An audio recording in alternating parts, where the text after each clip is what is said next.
Silent prayer is powerful. I know we're all familiar with the idea of praying out loud or even with some sort of mantra when we chant it over and over. But I want to talk about this other kind of prayer that has been so powerful in my life. It's not exactly prayer.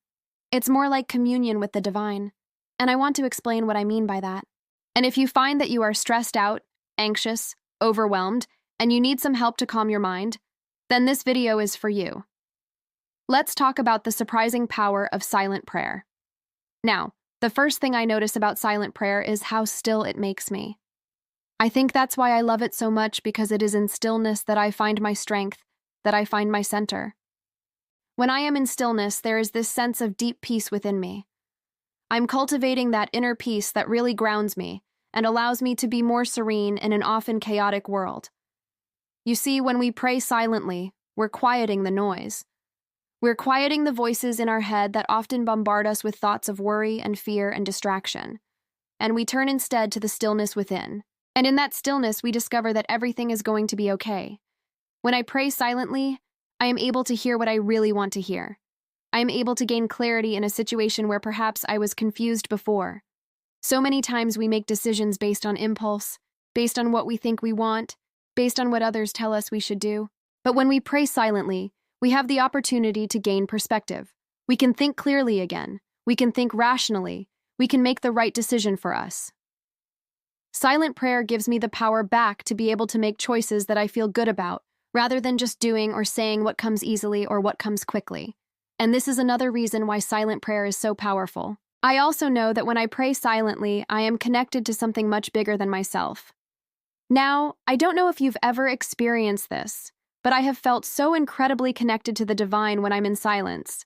And I've had downloads, I've had insights, I've had revelations. There are things that I could not have known unless I had been in that space of quiet contemplation. Now, I'm not suggesting that we all drop everything and go off into the desert for 40 days and 40 nights.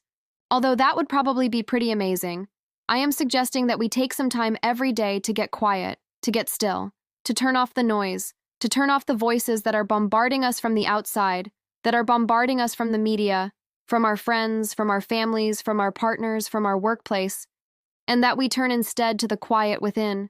It's interesting because sometimes when we pray silently, we may actually speak words in our head, and I think that's okay too. But at some point, I think we need to get to the place where we are connecting with that which is beyond words. Because when we connect with something beyond words, we connect with something much bigger than ourselves. And in that connection, we find that peace, we find that tranquility, we find that grounding, that centering, that strength, that power. So today, I encourage you to take some time to be still. Don't know what to pray for. That's okay. Just be still. In the stillness, you will find your answers. You will find the strength that you need. You will find the peace that you seek. You will find the connection that you're longing for. And in that moment of silent prayer, you will realize that you are truly never alone. Thank you for watching this video. If you enjoyed this message, please like and share. And I invite you to subscribe to my channel to be notified when I post new videos. Have a wonderful day.